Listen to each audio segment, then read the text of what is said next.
Now we could add a player class or some monster classes and do some collision detection or response. But before we do that, I want to use a smooth animation technique using MeoMotion animations. So go over to your Solution Explorer and right click on the name of your project, add folder, and we'll call it MeoMotion.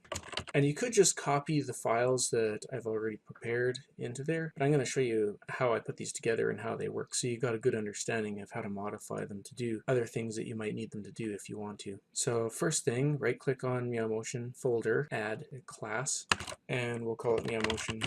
So in your MeoMotion.cs, obviously you got your MeoMotion class in here. There's a few little helper classes in here.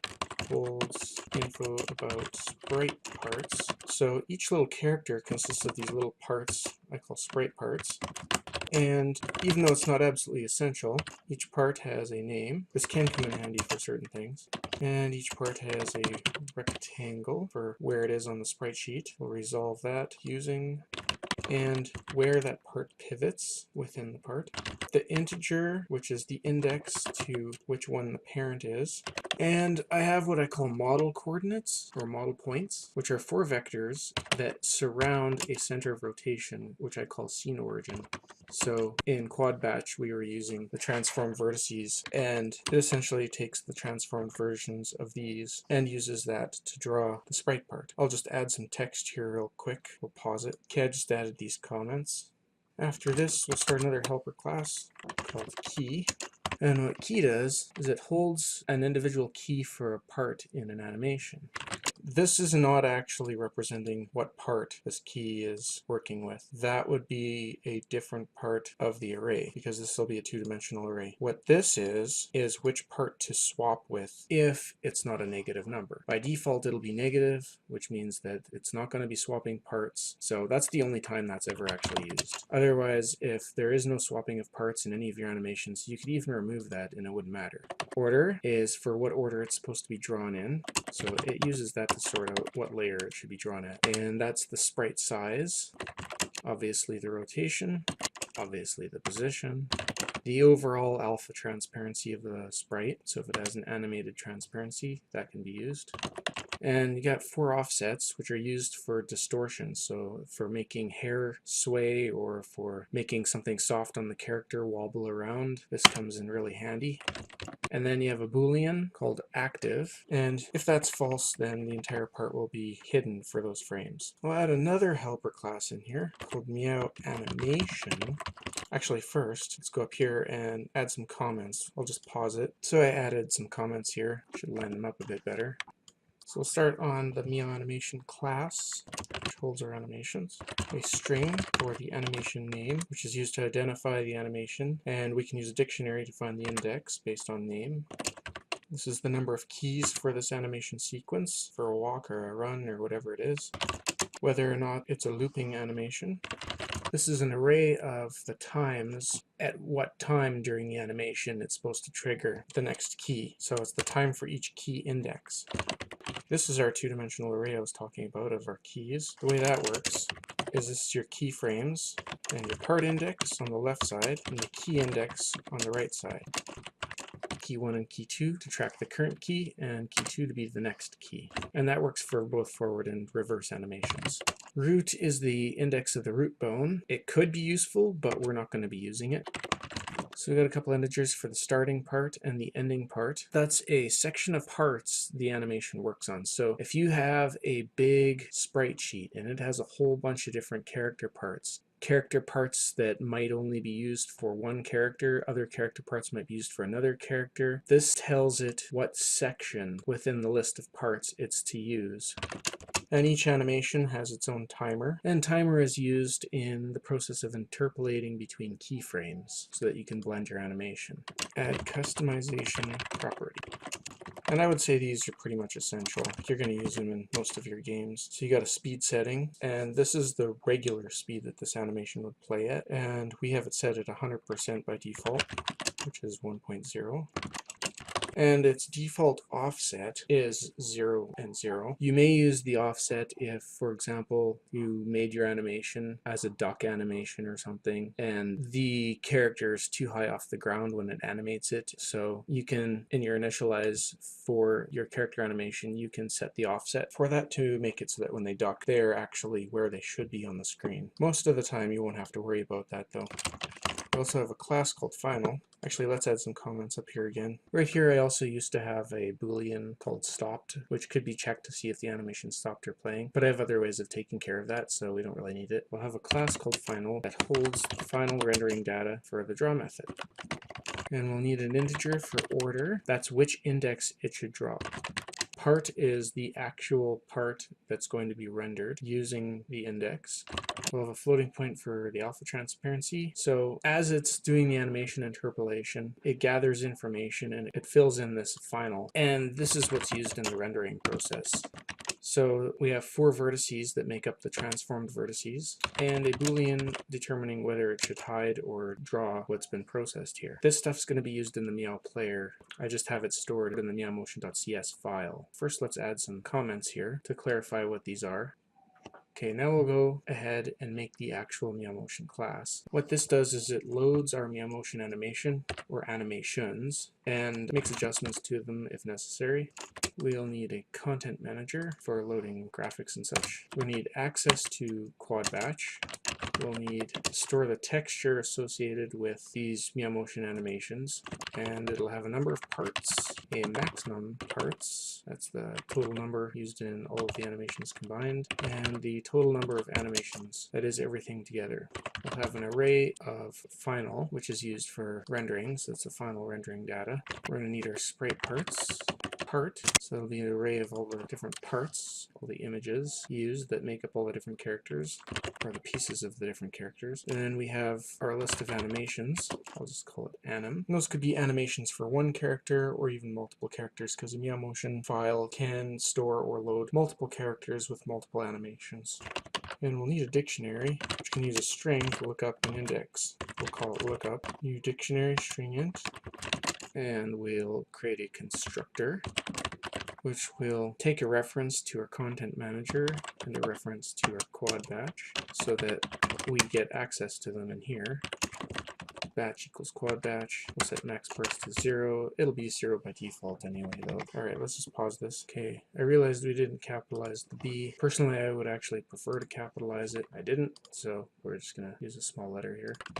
We've got this little region thing on here, so if we don't feel like seeing that, we can do that. Save for now. The first thing we need to do is make a method that will allow us to load MeoMotion TXT files using a file name, and we'd like to be able to rescale an option for adjusting of the order, which by default will be false. Probably won't even use that. Okay, I'm going to add a comment here to explain what this does, and then I'll unpause it. When you're done creating a MeoMotion project and you export it to a TXT, you need to place the exported TXT file in your project in the project's bin or binary, and then in the x86 folder, unless you're using a 64-bit build, and then in debug. And if you're doing a runtime build, like your final build, then obviously it would be in release. So you have to make sure that the file is in the same folder as the executable for your released project. In a bit here, I'm going to actually show you how to create a character for MeoMotion and how to divide it up and set it up for animating, and how to do some animations and how to export them, get them in your project. So I'll give you all those details later. If you already know how to do that, of course you can skip that. So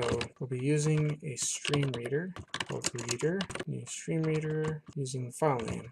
First, we've got to resolve this using system.io, and when this using is done, it'll close the stream reader and dispose of it. But first, let's make sure that the file name has txt on it, or we add the txt if it doesn't. So if file name ends with .txt, we don't really need to do anything, but if it doesn't, then we'll add the txt onto the end of it. And let's make sure the file exists using the file name. If it doesn't, we'll write a warning. So return if the file doesn't exist and give a warning. And we'll be going through the animations by index. So we're going to need a variable, say a equals 0. So we'll have an animation name and actually A will initially be -1, and I can use that to determine whether an animation has been found yet. So the first thing we'll do is we'll have a string called line for reading lines with our reader, and we'll have a group of strings that we get by dividing up the line that we read using split. So we divide it up based on the character comma, put that on the same line. So if the first string is not sprite sheet file name and is also not combo file name, then we know something's wrong. So there's a new version and an older version of the file format, and I just want to make sure it's compatible with both. Let's write a warning which shows what the data actually was, so we got some idea of what's going on. Unexpected first line in file name while trying to load as txt MeoMotion file, and return. And we're missing a quotation right here. Let's make sure we add that. And we got 2 quotations here. That looks better. You're gonna need a string for the image file name. That's for the sprite sheet that contains all our graphics. Path.getFileName from string 1. So the format we're expecting, if we see this, is that string 1, which is the second string actually, string 0 is the first one, string 1 will have the image path name for the sprite sheet that contains all the part images that make up the characters. So we'll say image file name is equal to path.getFileName without extension image file name. It'll be included in content, so we don't need an extension. And then our texture, which we included here, will be content.load, loading a texture, the image file name, loads the actual sprite.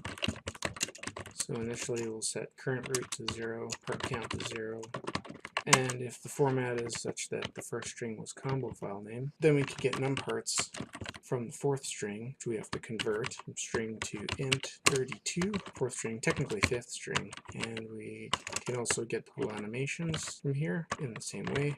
And we'll say else, probably says sprite sheet file name instead. So different version of the file. We'll read the next line in the same sort of way, splitting up based on the comma. And so we'll say numparts is, so in this version it's on a different line. And we'll say part count is equal to numparts. And if the part count greater than max parts, and the new max parts is going to be equal to part count. And as we go, that's what we'll be doing to make sure that we have the max parts correct. So we'll read another line. In fact, let's just copy this. Reading total parts, reading root index. Current root is equal to convert to int 32.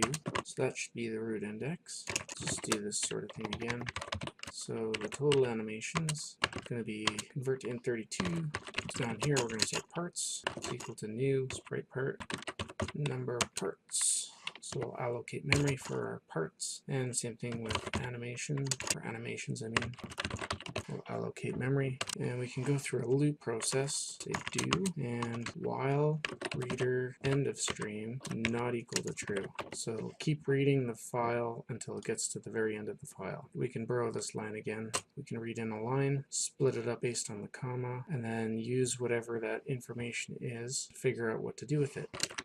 We're going to need a part index, a timeline part index, first index within a sheet section. I'll get into explaining more about what these are for as we're actually using these variables. This will be the key index. And the current sheet name we're looking at. So what current sheet name is, it's used when sheet data has been combined into one sheet. So if you have a whole bunch of different characters and they all used an original sprite sheet, this is previous to combining them for this export, this is the name that was used for each one of those. And that can be used to distinguish between each character. So what we're going to do is have a switch statement here based on the first string, which is our token, and we use that, for example, if it said sprite sheet file name. You have to make sure these are spelled correctly, otherwise you're going to have file read problems. So it'll do something here, and then break. And you'll have all your different cases in here. We know that the first string, the token, is sprite sheet file name, so current sheet name be equal to, pasting from above, get file name without extension of strs1, so second string, and we'll say first is true, and break. So we'll need a boolean to signal when we've hit the first index. First is false, meaning we haven't hit it yet, and then here we have hit it, and when that happens, well, I'll show you in a second. So if its total number of parts, we can say part count is convert to 32, just a regular integer, the second string, that'll give us our part count. And if that part count is greater than max parts as before, we can say max parts is equal to part count. So we've updated it because it's greater. And in the case of root index, we'll say current root is equal to convert to 32 and break. In case of part index, we'll say that the current part is going to be this, and if p is greater than or equal to the number of parts, then we know something's wrong, so we'll write a warning. File integrity problem. Part index p greater than or equal to, and we return. However, and if this was the first part under this sprite sheet, then we'll say first is now false, reset the flag, and we'll set the first index to be that index p that we just read in. So what that does is records the first index if this is the first entry of the sheet section. Break case part name, say parts p is a new sprite part. If we're getting a part name, we know that this is going to be a new sprite part, so we have to allocate it. And we can say that the part's name is equal to strs1. We don't have to convert it because it's a string.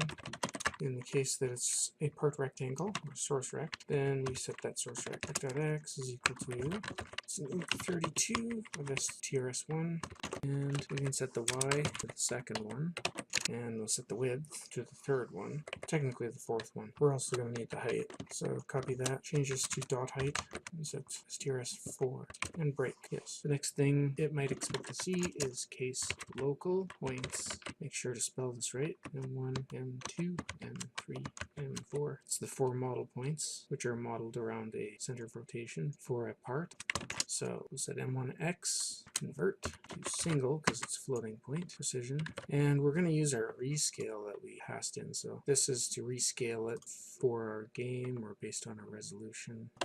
Copy that, paste it. This will be the y component of m1, root 2, and rescaled by the y factor. And we'll paste this, so we got 4 rows here. It'll be m2, m3, m4, and then here it would be 3, 5, and 7. And then for y it would be m2, 3, and 4. And here it would be 4, 6, and 8. And we can say parts p pivot is equal to negative parts p m1. We can break. This might take a bit of a diagram to explain, but anyway, you have this point in the middle, which I call scene origin, and then you have the 4 points that are modeled around it that make up the quad. And the pivot offset is negative of m1. So m1 is already a negative offset from that center. So if you negative a negative, you get a positive. So this would be positive vector from the corner m1 to the center or scene origin for that part. So part pivot in an older version and could be loaded, but we're not going to use it in this version because we've already calculated it here. But anyway, that pivot value would have been used in the editing process in the original MeoMotion. Just ignore that. Part parent, index for the parent is going to be loaded, adding in first index. So this value parent is the index of which one is the parent within that character. However, since the indices are set up so that you can have multiple characters, you have to add in the first index, so the offset, to the index it's read in to get the true index of parent. Now some animation stuff. Animation name, animation number. We could say a is equal to convert, but to be safe, we're just going to say a++ and just count. So if a is greater than or equal to total animations, we'll write a warning. Pause it for a moment, but the warning is error animation index greater than or equal to total animations, and then we return because that's probably going to be a problem. Shouldn't happen. So let's allocate this new animation, and it's a male animation.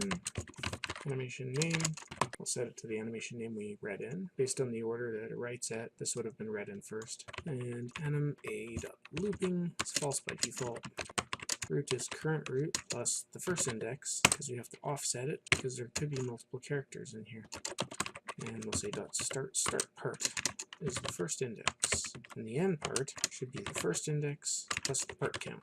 And we'll add a lookup entry into our dictionary, adding the current sheet name plus the animation name and the index of the animation.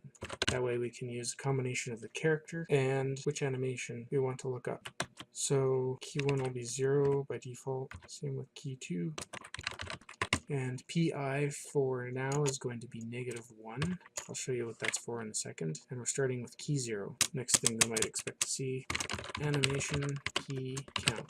So the number of keys we get first, and we can set keys, allocating memory for it, new key, number of parts, and number of keys in this animation. So allocate keys for this animation.